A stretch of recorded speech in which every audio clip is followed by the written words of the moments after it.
Welcome to this week's edition of Cyclone Insiders alongside Jake Stevens and Garrett Kroeger. I'm Fiddelke. So last week, guys, we recapped Iowa State's 45-48 loss in Austin. It was a close matchup. This week, we're going to focus on previewing the Oklahoma Sooners as they come to Jack Trice Stadium this Saturday for an 11 a.m. kickoff on Fox Sports 1.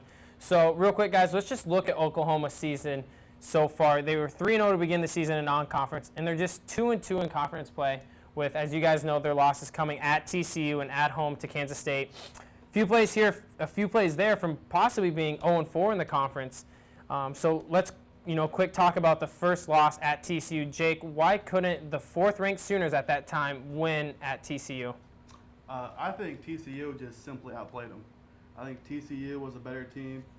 Like stats-wise, everything was equivalent, but the Horned Frogs made the big plays they needed to win the game, such as Trevon Boykin. Like he fumbled the ball, but then 2 plays later, the TCU defense got an interception. Yep. So that right there just told me they made the plays. And plus, Trevor Knight threw 2 interceptions total, both coming in the fourth quarter, which is completely unacceptable.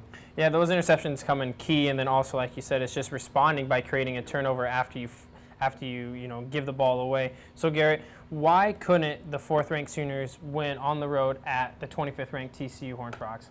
Just like Jake said, TCU just came with more big plays than Oklahoma did. Like he said, they were equally matched with total yards wise. But if you look, TCU got an interception late, which went for a pick six to go up 37 to I believe 31. And then, but Oklahoma did block the extra point and took it back to make it 37-33. So Oklahoma did have a chance to come back, but on a 4th and 1 play, they were stopped 2 yards short of the first down. So TCU's defense just won the game for TCU. I agree with both of you in the fact that TCU put on a show offensively, racking up a balanced 300+ yards through the air and 150 on the ground, well above OU's average they allow in the season, especially through the air. But you got to look at that defense. TCU forced OU to punt 7 times, and 6 of those were 3rd and longs where they got them behind the chains, right away on 1st and 2nd down. So and then also TCU kept OU under 50% on 3rd downs at 7, of 18, while TCU converted on 10 of 18. So it's it's converting those 3rd downs, and when you do, Jake, like you said, that offense can get rolling. So let's flip gears real quick, guys, to Oklahoma's other loss. That was at home in Norman to the K-State Wildcats. Normally, teams feel more comfortable at home, but how was K-State able, guys, and we'll start with you, Garrett, to go into Norman and leave with a 31-30 victory? K-State was able to beat Oklahoma for one reason. They capitalized on Oklahoma's mistakes. Michael Honeycutt, who's probably one of the best kickers in Big 12 history, missed 2 chip shot field goals, which would have basically won the game for Oklahoma, if he made any of them. And also, K-State blocked the extra point that would have tied the game up, so that also helped. And also, K-State basically also had an interception, a pick 6 on the 5-yard line. Trevor Knight made a stupid mistake there. And also, Jake Waters just put the team on his back, basically. He's the heart and soul of that K-State team. I thought K-State did, they did exactly what TCU did to Oklahoma. They created a defensive turnover and a pick 6, like you just talked about, Garrett, and it was crucial. It was down in the red zone, close to scoring, and then K-State would respond after an OU scored. OU would go up, 7-0, and then the Wildcats scored 2 touchdowns right away. So, and as soon as Oklahoma responded to make it 14-all, Lockett, responded with a touchdown reception from Waters.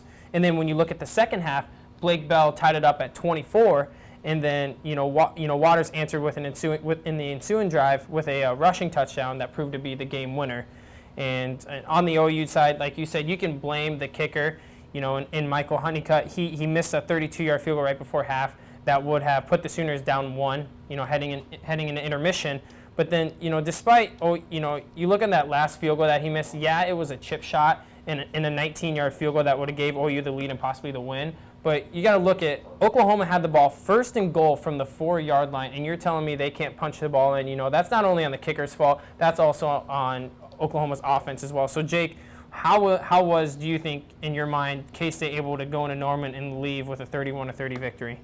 Just like both of you said already, both of you said, Waters played tremendous. The K-State game was basically a mirror game of the TCU game. Just like Garrett said, they had a pick six, they had a good rushing attack. Jake Waters managed the game, and plus in all 4 Big 12 games, Oklahoma defense is allowing 30.5 points per game and giving up 462 total yards. Yeah, Oklahoma is really struggling in Big 12 play despite, being ranked where they are now and being 2-2 in the conference. And like I said earlier, they a few plays here, a few plays there could very well be an 0-4 team in the conference and not even be sniffing the playoffs this year. And, a play here, play there, speaking of that, in between those 2 losses, they came away with a very close 31-26 victory in Austin. So real quick, Jake, how did Oklahoma steal that victory in Austin? I think it was the defensive special teams what gave Oklahoma that win. Because in the first half, they only had 20-something total yards of offense, but they had a kickoff return for a touchdown, and also interception for a return. I mean, they did allow 482 offensive yards, but the defense still made the big plays from to win the game. Yeah, you look at that. They scored that touchdown on the kickoff, like you said, and a pick six. So without those, you're looking at Oklahoma only scoring 17 points. And of those, it was two offensive touchdowns. And if you look at the field position that they got those in, one of the touchdowns was on the 47-yard line, and the other was on their own, which is tremendous field position to start on your opponent's side of the field. And then the other touchdown they scored was on their own 36, which is not bad field position at all as well. And then you look at the field goal, they started on Texas's 46-yard line, so on the other side. So it was a bunch of, I would give credit to the defense because they were able to stop Texas, in key moments to get that great field position.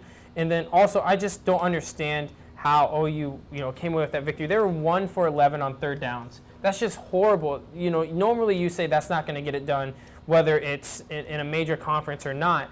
And despite getting outgained 232 yards for Oklahoma to Texas's 482 yards, they're able to come away with a victory. If you ask me, Oklahoma, did not deserve to win that game. Garrett, what, in your mind, how did Texas, not be able to come away with that victory?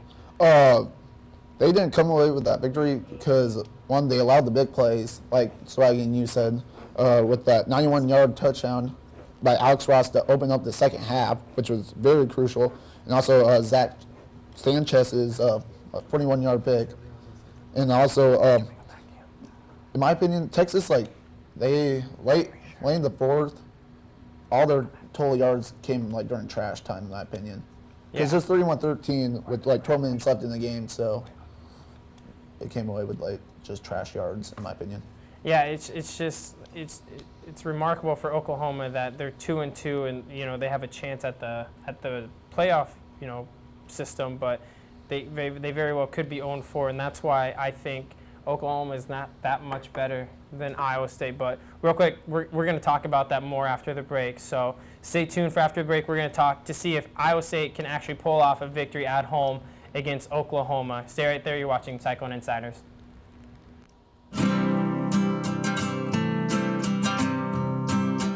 Every day across America, excess food is gathered by a network of good people at local food banks, giving hope to millions of children who struggle with hunger. They've earned their wings, and you can too. Together, we can solve child hunger. Support Feeding America and your local food bank at feedingamerica.org. Tú cuidas de nosotros, es hora de que te cuidemos a ti. Te necesito. Sabes muy bien lo que me gusta comer y me cuidas y tratas como un rey. Y contigo aprendí a saltar y a jugar. Me alegro mucho por ti, ahora ya puedes pagar Un seguro médico al fin. Inscríbanse. Juntos queremos cantarles hoy. Inscríbanse. Cuídense, gente, por favor. Ahora que el seguro médico sale más barato, Podrás comprarme golosinas y mimarme. todo el rato. Inscríbanse. Juntos todos quieren. El seguro médico a tu alcance ya está aquí. Inscríbete por los que se preocupan por ti. Thank you, dear. You're very supple. It's like I was at your age. Back then, I was a sex expert. Used to call me the buttered biscuit. I know about birth control, too. So you can ask me anything, baby.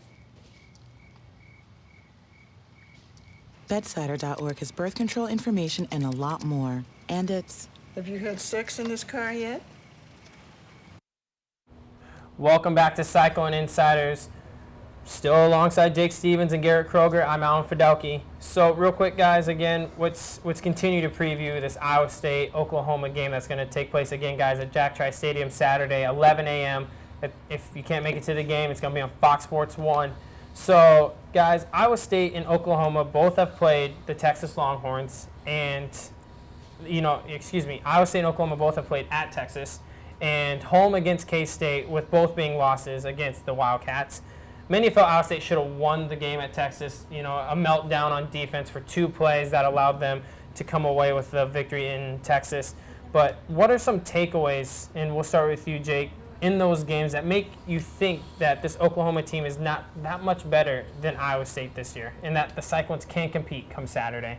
Well, talent-wise, I think the Sooners are far better, but they just can't seem to come together as a team. So I don't think there's that much disparity between the two teams.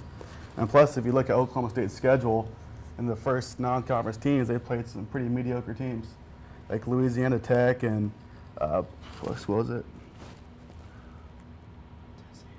Yeah, Louisiana Tech and all them, and they have a combined record of 9-14. So, and then when they get to the Big 12, they start struggling. So yeah, and then plus same kind of goes for the Big 12 opponents. They both play the same teams. So yeah. Yeah, it pays to play cupcake teams to get your team ready, but if you look at Iowa State, they were battle tested right away. They played back-to-back national champions in North Dakota State, and then you also play Iowa in a rivalry, but they're from a big conference in the Big Ten.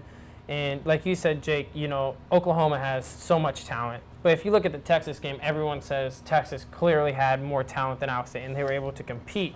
And that's why I think they might have a chance come Saturday. But Garrett, before I give my input, what do you think about this Saturday? Do you think Oklahoma is not that much better than Iowa State, and that Iowa State can actually possibly come away with a victory come Saturday? I do believe that Iowa State is as competitive as Oklahoma. If you look at it, during the Iowa State-Texas game, Iowa State had over 500 yards of total offense, while the Oklahoma-Texas game, Oklahoma only had 250 yards. So we basically, Iowa State basically doubled the average of Oklahoma against Texas, which also helped. And also, Oklahoma's pass defense is ranked 105th in the nation for how many good players they get each year. They should be a lot higher. So I think Iowa State is equally as good as Oklahoma this year. And I agree in the point that Oklahoma's pass defense is not very well. Oklahoma's opponents are averaging more yards through the air than Oklahoma is themselves. So that's not, that doesn't help in their favor, especially when Sam just threw for 345 yards against the Texas Longhorns and threw for 351 against Toledo the week before. And Oklahoma's history so far in the Big 12 this season says that Sam's going to throw for 300 plus come Saturday. If you look at it, they and the Sooners allowed 376 to Trickett in West Virginia.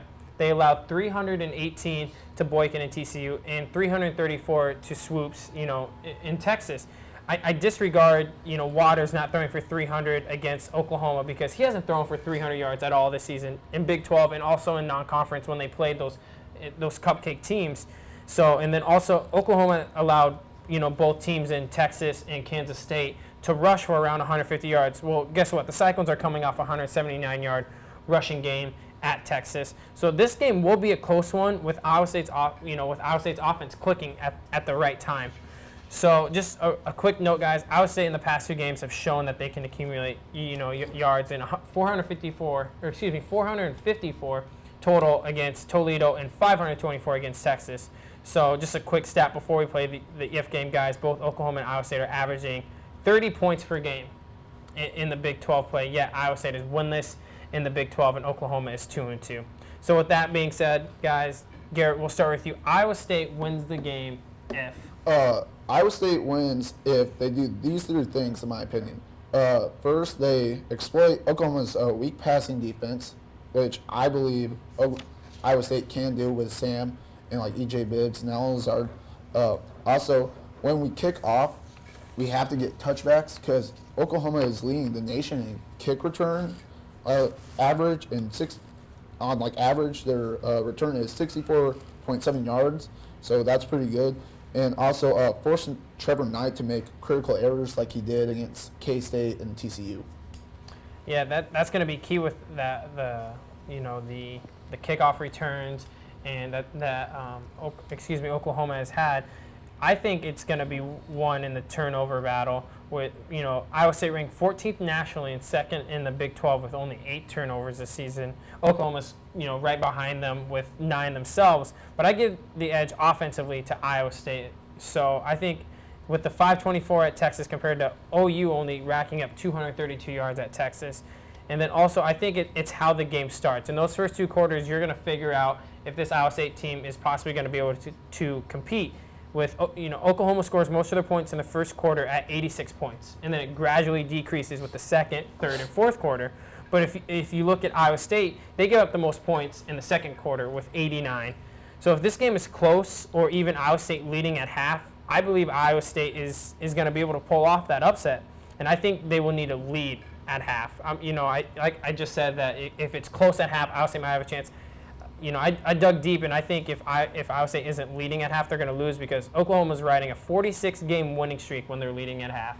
So I think Iowa State has to be leading at halftime for them to be able to come away with this victory. So, Jake, Iowa State wins the game if? I think they win the game if they continue their stellar offensive production. Like you mentioned, they're averaging 30 points per game, and that's exactly what Oklahoma's giving up so far to each Big 12 opponent this season. So if they continue to do that and Sam throws the ball through the air, I think they have a very strong chance of winning this game. So I think it's safe to say between the 3 of us guys that, correct me if I'm wrong, that if Iowa State just does what they're actually really good at and just air the ball out, that this game is going to be a close matchup. It might be a shootout where both teams rack up 500-plus yards, where 300 or more is going to come through the air.